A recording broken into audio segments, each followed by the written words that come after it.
So I may have been a bit naughty.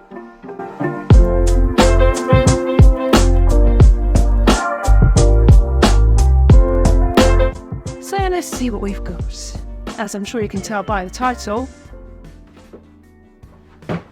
I bought some new things. Mainly the Z5, but I've also got a little cheeky 35 1.8S here. One day they may bring out 1.2. Who knows? Maybe they may even bring it out before I finish this video. I do have a long editing queue. But you're probably thinking, if you are a subscriber of mine, you will know that my weapon of choice, so to speak, is the Z6ii. So you're probably wondering, why have I got a Z5, which is on paper 2 cameras down from the Z6? Well, here is why. So the Z5 is the first in the lineup of Nikon's mirrorless full frame selection.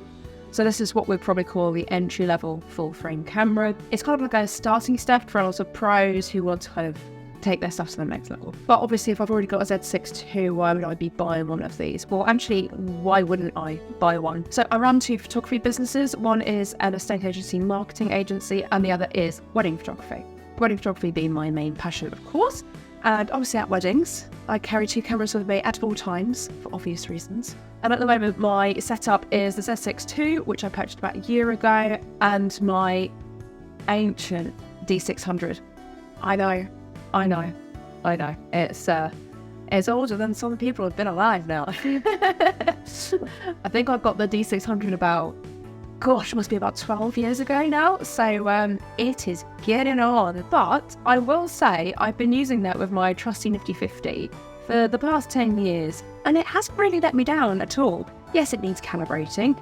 It does miss focus sometimes. It gets really nice sharp photos, but it gets the background sharp instead of the person, which is a bit annoying. So I figured, you know what, I am way too far on in my career to be kind of gambling with that kind of equipment. So I thought, why don't I just invest in a new camera? But the issue there is buying a second camera. What do you go for?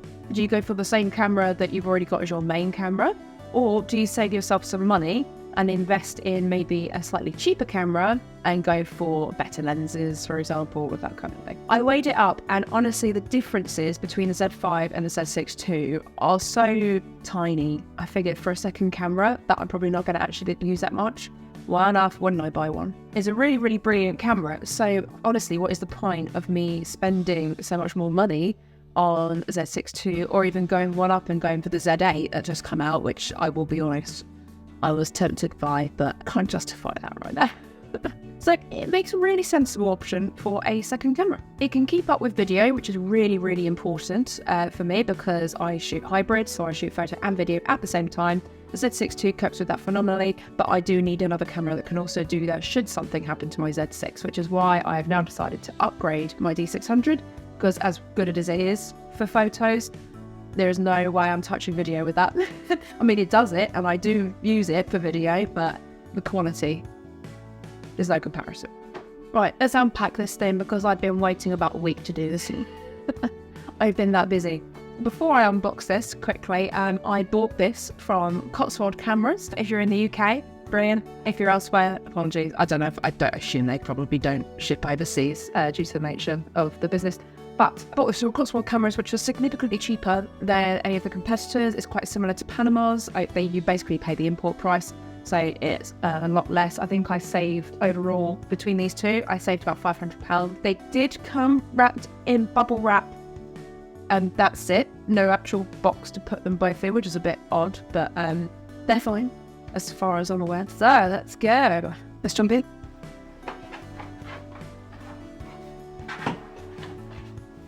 As usual, don't need that.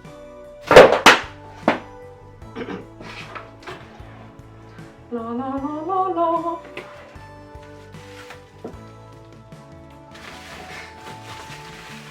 So, got the usual gumph with it. We've got,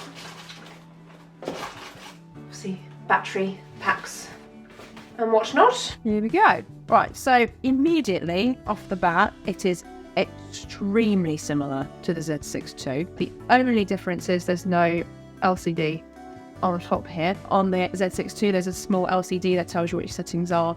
I find that quite useful because I do go back and forth between the viewfinder and live view quite a lot, so I quite like being able to see my settings in a consistent place. But it's a second camera. All I need to do is set it up, and half the time it's just ready to go.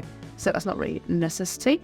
Everything else is basically the same. So you've got your record up here. You can easily switch between photo and video with this click of the button, which is really good. On my Z6 II, I do have this function button set up to DX crop if I need that little bit extra reach, because I do often use prime. So hence why I bought the 35, because I will be using an 85 on the Z6 and a 35 on this one, and we'll see how I do. I've got a wedding coming up in a week or two, and I will be using this setup for the first time, so we'll see how I get on. I really don't like changing lenses constantly. I find it really restrictive, because then I end up obviously wanting to avoid changing lenses, and I end up just using the same lens all day, and I just don't like it. So I think having a wider option and my 85 on at all times is going to be a really good idea, because I currently have the 24-70 f4, and I'll be honest, as a kit lens it's great, but I'm a professional photographer, we don't do kit lenses. It's just soft inside. No matter what settings you put it on, it's just soft. That might just be mine, but outside it's perfect. So clearly I think it is a lens thing. I will be buying a 2.8. It's just, I just need to kind of get mentally prepared for paying $1.5 for a lens, which I haven't done yet, so pray for me. But I digress. It's got the flip out screen, exactly the same as the Z6. This is one of the reasons I kind of wanted to stay within this range, because obviously they're all designed very similarly, so you can go from one to the other without thinking really. With my SLR, I had to remember how to change the ISO. I had to consciously remember, right, I have to press this button down here, whereas on the Zs that you could just press it up there and it's just so much easier, whereas on the SLR it's down here, so you have to press that and then turn it, and it's a little bit more clunky. So we have got battery power, very useful, cables, all the really interesting stuff. We do have a battery, it's a really good start. They all do call the battery. Don't panic. They're just always at the bottom. So you always think, oh no, was I supposed to buy one? Oh, no. You think after all this time buying cameras, I remember that. Now, these batteries are better than the SLR ones. They're all compatible with each other, but these ones have a little bit more life, so I've been told. What else have I got? Strap! Genuine questions. Let me know in the comments. Does anyone actually use these Nikon straps at all? Because I don't think I ever have done. I've either got my harness, which makes me look like Jack Sparrow. Well, I was going for Lara Croft, but I'll settle Jack Sparrow. And then I've got my versions of these, which I bought from the B&H Superstore when I visited New York years ago. And they're just, I don't know, they're just pretty. I'm curious, does anyone actually use the Nikon branded ones? Because I've got a whole pile of them. Don't know what to do with them. They're just kind of sitting over there for all the cameras I've bought over the years. So now I've unboxed it, we can give it a test run and I can give it a proper review. What I will do is I will take it out for my next wedding. Obviously I'm going to give it a quick go before then, just to make sure it's all working properly. But I will take it out to my next wedding alongside my Z6 II.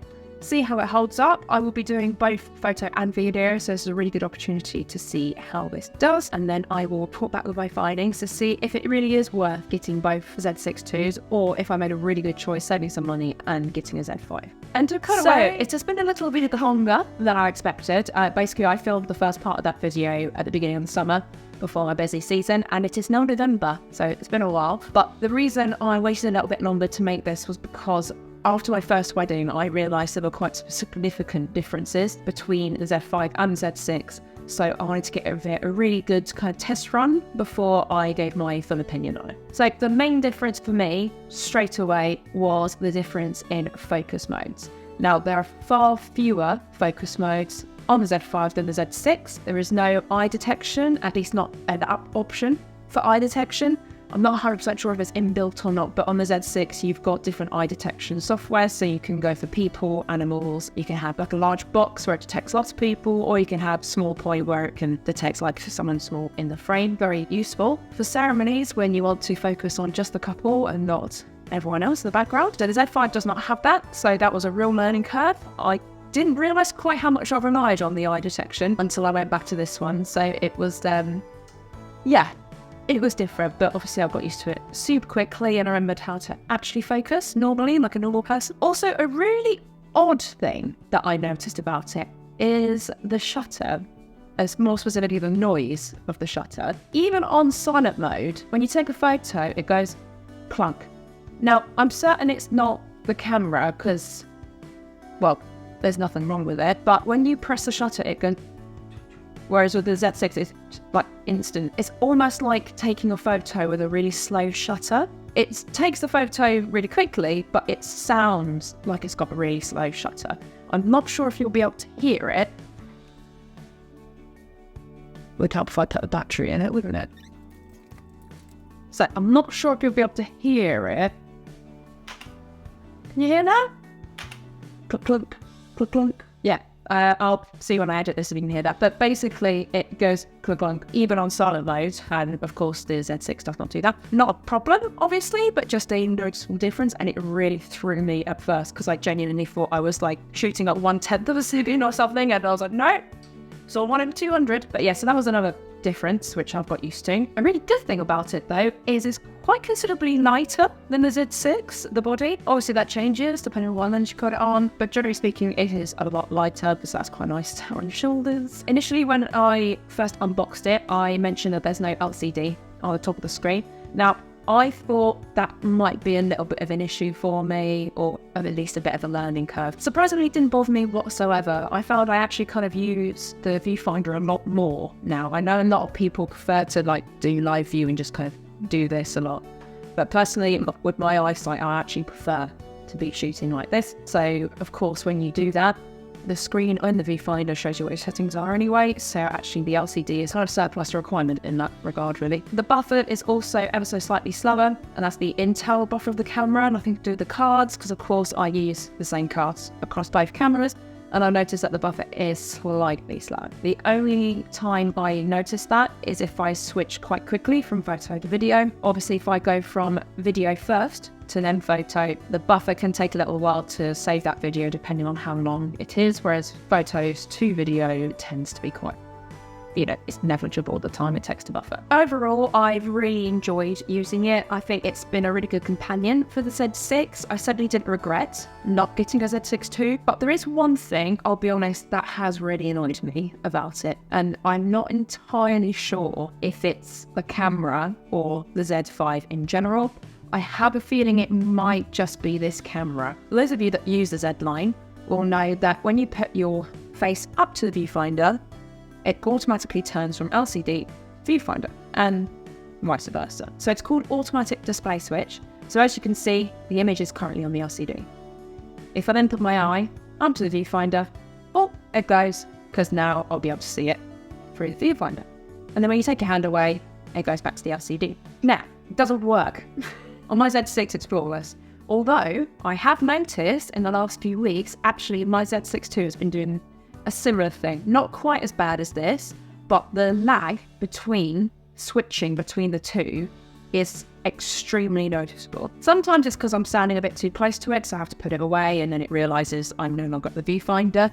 But generally, it has become a lot slower to switch between the two. Now, with the Z5 specifically, I found that it just doesn't work at all. So I'll be on automatic display switch, put the hand up to the viewfinder, perfect, that works, switch to the viewfinder.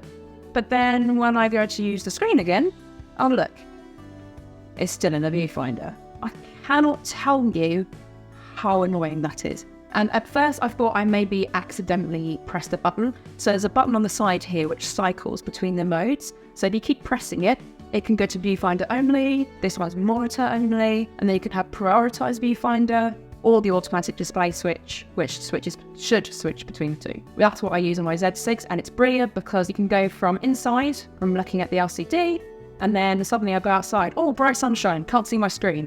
Automatically switch to my viewfinder. That feature is so useful, and I absolutely love it because you can switch seamlessly between the two and not miss a moment. The fact that it doesn't work on this is extremely inconvenient because I'm constantly having to fumble with this button to switch it and constantly go to monitor only and all this kind of thing.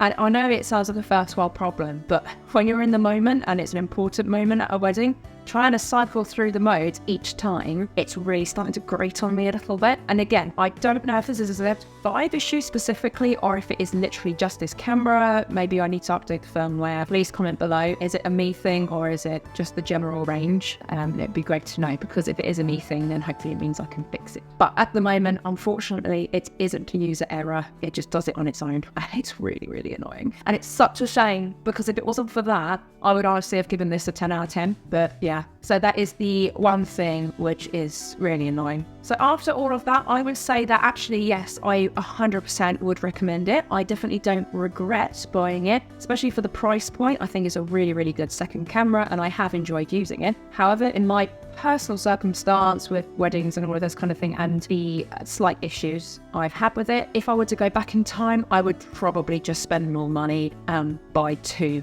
Nikon Z2s instead of 1 of each. But I wouldn't hesitate to recommend it to other people for sure, especially considering the issues I've had may potentially just be this specific one camera and not a range thing. If it turns out that this automatic switch is literally just this camera, then I would recommend it wholeheartedly. So there you have it. Those are my thoughts on the Z5. I've definitely enjoyed using it. I think after using it for a whole season, so I've done about 20 odd weddings since I filmed the beginning of this video, and in that time I think I've been really impressed. The quality of the images have been exactly the same as the Z6ii, especially after I got used to the different focus modes and going back to kind of, you know, old school focus. But generally speaking, you cannot tell the difference in picture quality between the two. You certainly can't tell the difference on screen at all. The white balance, the colouring, everything is exactly the same. So editing is an absolute breeze. So from that regard, there's no issues at all. What do you think? Do you think I made the right decision? Are the issues of having just a me thing, or is it the range thing? Let me know. And if you've recently got a Z8, do let me know, because that might be my next upgrade. See ya!